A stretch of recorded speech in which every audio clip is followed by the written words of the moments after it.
chief whip, merely a functionary. I keep the troops in line. I put a bit of stick about it. I make them jump. And I shall, of course, give my absolute loyalty to whoever emerges as my leader.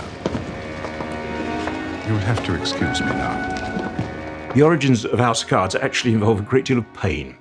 I was the Conservative Party, Maggie Thatcher's chief of staff. I'd worked with her for 13 years or more. It lasted longer than most.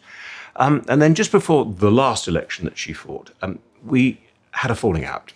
It's pointless what it was about, but it was a huge falling out. And there was one day, just before the 1987 election, which she was just about to win with a huge majority, that she decided it was all my fault. It was all going wrong. We had this huge falling out. And just a little while later, I was on holiday and I went down to a swimming pool with a bottle of wine and a pad, writing pad, thinking about all the things that had happened. And I had no ambition to become a writer. But I found after I'd finished the bottle of wine that all I had on my writing pad were two initials, F.U., which seemed to sum up everything that I was going through. And I came back the next day with another bottle of wine, and F.U. became Francis Urquhart. And F.U. also became his character.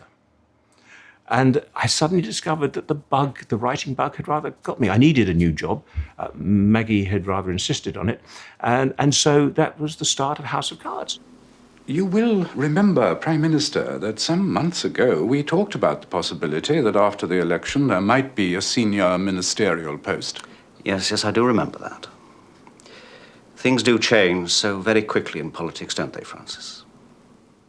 The first time I met the cast was when I was invited by the BBC to meet them. And it was almost like a little introduction. They came in through the door and to simply say hello.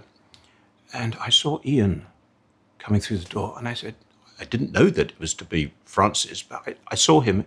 I said, that is him. I see him. He's absolutely as I imagined him.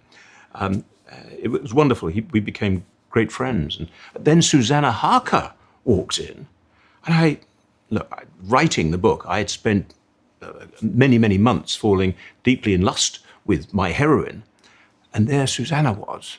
And she was great fun, absolutely beautiful, a fantastic actor. And I thought this is going to be an extraordinary journey. And it turned out to be an astonishing pairing between Ian and Susanna, making that drama really come to life. F.U.'s wonderful phrase, you might say that, I couldn't possibly comment. There's a little bit of mystery as to precisely where that comes from, because Andrew Davies, the scriptwriter, I thanked him for that lovely phrase that he invented. And he said, no, I got it from the book, or essence of it from the book. So we had a discussion and we both awarded it to each other.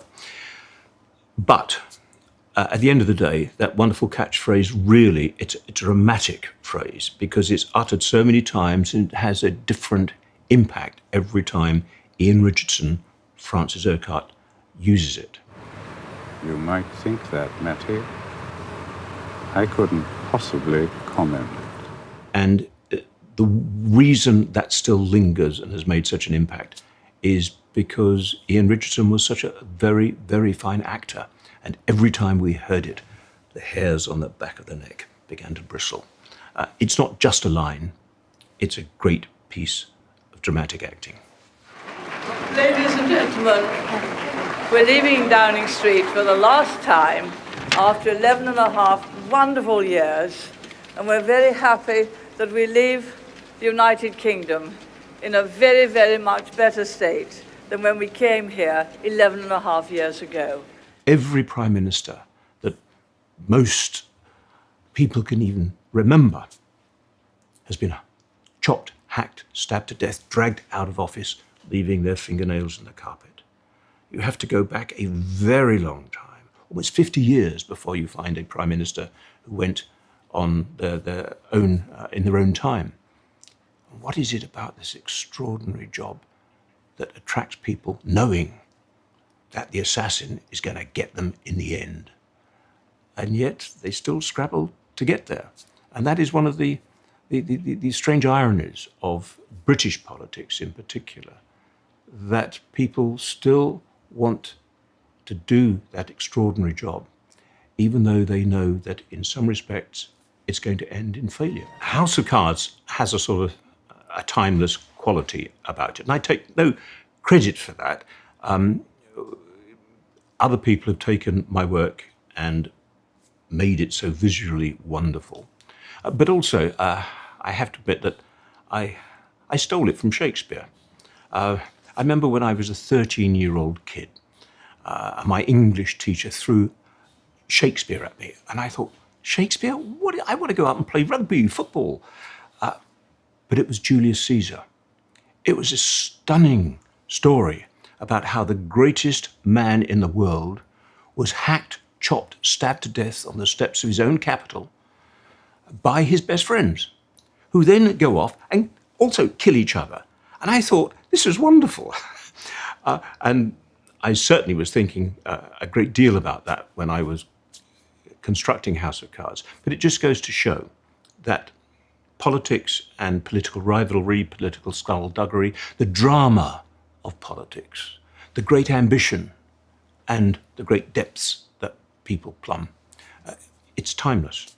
My friends, in politics, no one is remotely indispensable. I am resigning as leader of the Conservative Party. Here he comes, Rishi Sunak, walking up Downing Street alone to the podium to address the country for the first time as Prime Minister. I'm always on the lookout for great ideas, except great ideas kick the door down and thrust them at me, as we have seen recently. I mean, I have never known a period of political chaos as the period that we have just recently gone through. Would it make a great new drama? Yes, it would. But I think that drama moves on. You can't simply go and recreate the old story. You'd have to take the essence of that story and put it into an entirely new context with new characters and everything else. That's what I would love to do. Whether I will have the time to do it is another matter.